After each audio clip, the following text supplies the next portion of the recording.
What's up guys, macadii here, and today guys, week 2 of the GPC League, where I am up against Trev, coach of the Houston Toxapexans. So if you guys enjoyed the video, don't forget to leave a like down below, I would really appreciate it. We have got another very scary matchup. As I said, I don't know if it's my draft or something like that, but there's quite a few teams in the next few lineups that look particularly scary versus my team, and this one is one of them. So what I'll do, as always, is run through what they could be bringing, what I'm going to be bringing, and then we're going to go into the battles from there. So, hopefully the team should be up on the screen, and I will read it out. So we've got Tapu Koko, very, very threatening against my team. My best bet really is my Richie, the, the Mudsdale. Mew is particularly scary. My best way to handle that is Muck, and considering it can pack Willow and stuff like that, that's pretty sad. Yeah, Harballs, Mega Lopunny, and just in general, I don't have the best ways to handle psychic types that have got Will-O-Wisp. So it's gonna be interesting. If, as I said, when it came to my planning, I just kind of had to hope that with a few cheeky sort of surprise Toxics and things like that, I might be able to wear down that Mew if it is some sort of Spadef Taunt Will-O-Wisp set, because that would be really, really scary versus my team. But then he's also got the Mega Houndoom, which I have ways to revenge it, so it wasn't particularly bad for me. But it did a few things, like it outsped Scarf Sylveon. Spoiler alert, we'll go into that in a sec. But, you know, it could be a little bit spoopy. Keldeo, luckily, we got a really good check, which is our Palindroma, and we have ways to break the subs, so we don't have to worry too much about Subcard Mind. And also, Broken to an extent, we'll be able to handle it because it's Spadef. Excadrill, particularly scary because Mold Breaker, I've only got one immunity to ground types, and that is in the form of my Crobat. Everything else, just doesn't take ground moves particularly well, apart from Swadloon, and Swadloon does not have the matchup this time. So, yeah, Scarf Excadrill I was 100% expecting, just because it pressures my team so much, you can revenge so many things, and I basically have to sack them on each time unless I bring Crobat and try and do some cheeky predictions, which I didn't do. Then we got the Mandibuzz there, really great defogger, just generally all round bulky, and you know, between Mandibuzz and Mew has quite a few ways to be able to pressure the Lop, so I need to save Lop for late game and work out what is his switch in between the two of them. Then he's got the Miltank there, not too worried about that, you know, Lopunny handles that pretty well, and I've got ways to be able to pressure that. And then the Haxorus, which is pretty scary. You know, I needed a good way to be able to check that to +1. Luckily, you know, I've got Fake Out on Lop to be able to check that.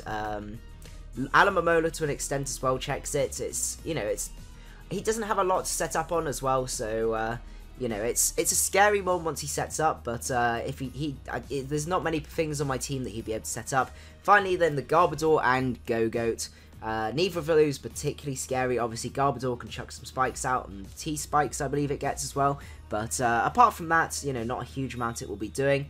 So we are bringing Lopunny, as to be expected. It's kind of going to get a really sore back from carrying me all the way through the season, most likely. I love the Mon so much. It works so well in most games, and yeah, just really, really fun being able to outspeed all their teams, and puts a lot of pressure on with great offensive moves with neutral coverage. But anyway, you guys know how amazing Mega Lopunny is. So we've got to set with Fake Out, High Jump, Kick, Return, and Baton Pass.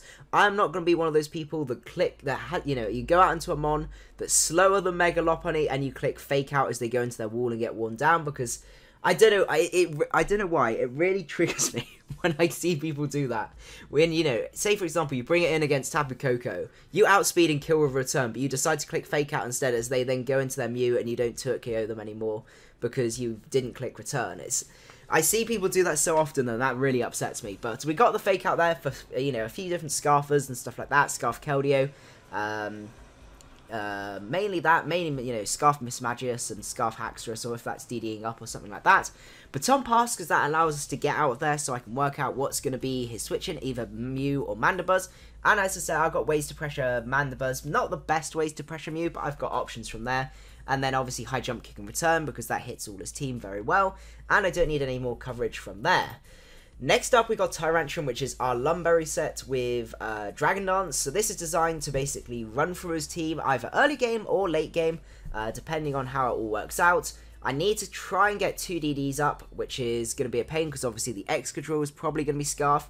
But with the Lumberry, that's going to help me a little bit against sort of Toxics and things like that. Gives me a sort of soft buffer against Mew. So if that Mew is that annoying Taunt Willow set, then I can Dragon Dance up as the Lum takes it, and then I can Head Smash it, and then I got a pretty decent chance to kill after a little bit of chip damage from there.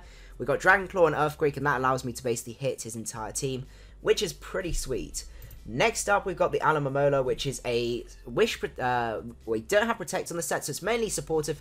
I don't like having Wish Protect on Alomomola. I like coming in, sponging a hit, wishing up, and then going into something else that would handle that Mon a little bit better, that can switch and take a hit, and then get healed all the way up. We got the cheeky Toxic there in case he decides to be cheeky switching the Mew or something like that.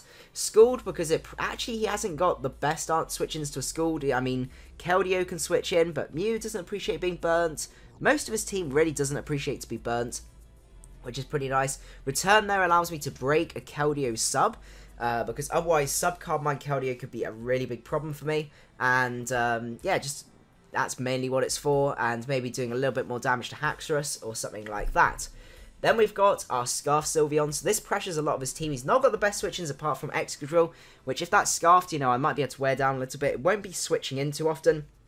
We got the cheeky Hidden Power Fire there, if we want to predict it. Heal Bell, because we got quite a few sort of bulky things towards the end, and it'd be nice to be able to let those recover up. And also, if that Mew is spreading bound all those Willows, to be able to undo that would be great. And then we got Baton Pass, because that allows me to then switch out, if he wants to then go into his Excadrill or something like that, which would be pretty sweet. Then we got Spadef Necrozma, which does a few things. It checks Tapu Koko, it checks the Keldeo pretty nicely, just in general, just checks quite a few of his mons quite nicely. We've got the cheeky Toxic on there, in case we can get a Toxic off from that Mew if it wants to decides to Willow us, or if it's got Toxic of its own. Then we've got the Psyshock there, which allows us to handle Subcarbine Keldeo, Stealth Rock there, and then Recovery in the form of Morning Sun. We don't handle Mega Houndoom particularly well, but as I said, we've got ways to really be able to revenge it, mainly in the form of Lopunny, so I'm not expecting it to come out, because yeah, every time it comes out, it's got a pretty good chance to kill. But I've got switches into fire moves, and I don't know. Yeah, as I said, yeah, I wasn't massively worried about Mega Houndoom compared to things like Koko. Then we've got the Mudsdale, which is a AV set. Pressures his team pretty well. He's not got the best in terms of ground immunities. His only one is obviously the Mandibuzz and Mismagius. But, you know, but neither one of them doesn't like a Rock Slide, and, you know, Mismagius isn't the bulkiest of things in the world, which is pretty nice. And then we got the Superpower on there, which I think was mainly just if we want to do a little bit more damage to that Miltank, but most of the time we want to be clicking EQ or Rock Slide. Facade on there is in case the Mew is Toxic, Willows us, and it won't then be able to wear us down too quickly. Stamina to be able to get some nice defense boosts, which would be really good. And this is just my main switch into Koko, so it's not just Volt switching all over the place and making me cry. But anyway, there we go. What we're going to do now is we are going to go into the battle, and you will see exactly what happened from there. Okay, so we are at the battle, and as you can see, he has brought a lot of threats. We got the Mew there. At the start, I didn't see the Mew, and I got really happy, and then I realised he was kind of tucked up behind the Haxorus's arm, so that was quite sad. But he's brought all the threats I was kind of expecting. The Koko, because it pressures a lot of my team. I don't know why. I don't know if I draft teams bad to Koko, or just Koko's really, really good. I think, to be honest, Koko's probably really, really good, and I really want to try it. But Mandibuzz there, which is going to be just really fat. Haxorus I really have to watch out for, because if that's like a Scarf Haxorus, it could put me in a few different pickles. I've got ways to be... Oh no, I've got Sylveon, which if it locks itself into Dragon Move, I can switch into, and, you know, Poison Jab doesn't do too much to Mudsdale, so, you know, I can kind of play around it from there. Excadrill is there, as I said, most likely I expect at this point being Scarf, and then the Garbodor, which is just going to be doing Spike shenanigans, most likely, to try and Hazard Stack me. So what I decided to do is I wanted to lead off with Necrozma, mainly because Keldeo wasn't there and it didn't do as much as I wanted to. We might be able to get a cheeky Toxicom on something. It gives me a good best check versus lead Koko, and being able to get my rocks up will be really nice, just to pressure the Koko and also the Mandibuzz. So hopefully the music's not going to play. There you go. Okay, so he leads off with Excadrill. She throws out the rocks there, which is interesting. As I said, I'm still got it in my mind that I think he's Scarf. So he goes into Mandibuzz here. I wanted to predict the Toxic, but I decided just to go into my Mudsdale here, just in case he wants to go for EQ, and he wasn't Scarf. So now I can go into my Palindroma. He does a huge amount with this Brave Bird. Counter, this looks to be like a banded Mandibuzz, which is pretty crazy. Considering it was his Dark type best check to store power and Necrozma. I'm going to go for a cheeky Wish here. I'm going to go into my Tyrantrum because I looked at it and I was like, oh, there's nothing this guy can do to me. I've got great defense. I'm going to start DDing up, and we're going to go to town early game. So he goes for Toxic. I could get killed on my Lumberry, and this is the situation I really wanted. Getting that second Dragon Dance up, and I'm going to be worn down with that Toxic now. From here, it's all a game of which move do you click. Do you click Head Smash and have a chance to miss, but hit everything else pretty hard? Or do you go for something else? So get Head Smash, 1 kill, which is great. Out comes the Mandibuzz. Looking pretty weak. I'm expecting Dragon Claw here. I go for Head Smash, and of course I miss because it's me. But he's gonna go back out into Mandibuzz. We're gonna be able to take out the Mandibuzz early on, which is nice. As I said, I really wanted to. He was baiting me to go for Dragon Claw there, so I had to go for the Head Smash. Goes back out into Garbodor. I'm just gonna go for the EQ. Everything else is grounded. I can put a huge amount of pressure on. I get one more hit out from here. Goes into Mew. I have to click Head Smash here, just because it will, hit everything really hard, and I need as much damage on that Mew as possible. Ideally, if I could OHKO it. So, doing, 50% to X drill with a quad resisted move is pretty sweet in my book. So, I can go into Alomomola here, and I think I just throw up a Wish or a Scald. No, I go for a Toxic, predicting the switch into either the Mew or the Coco, and having a Toxic on those would have been beautiful, but sadly, it's a sad time for us. As we go into our Mudsdale, he goes for Bloom Doom, and look at that, 45%.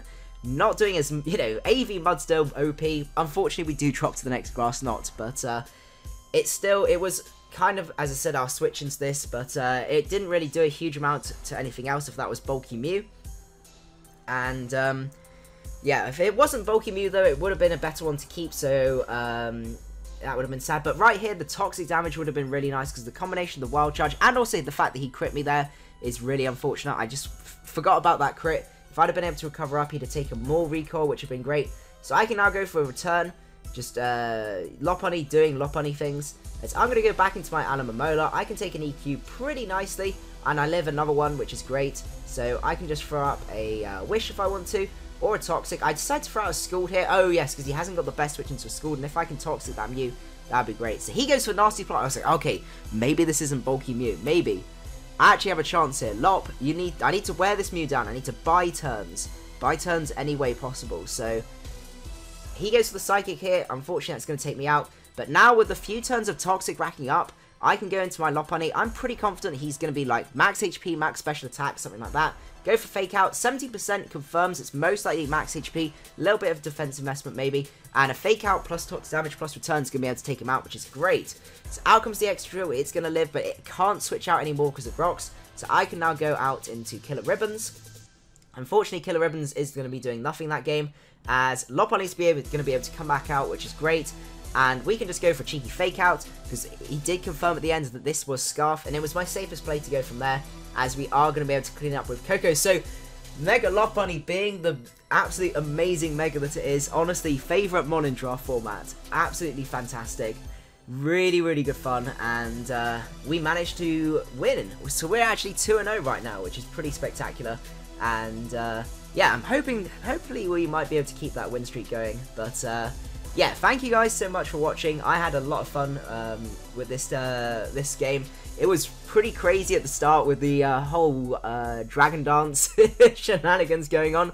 I was hoping I might be able to get a few more kills than I did. If I hadn't missed that, it was that Head Smash that missed that made me really sad, because if we'd have taken that out, we might have been able to get a couple more hits in, and that would have been really, really great. But anyway, I hope you guys did enjoy. If you did, don't forget to leave a like. I would really appreciate it, and I will see you guys later.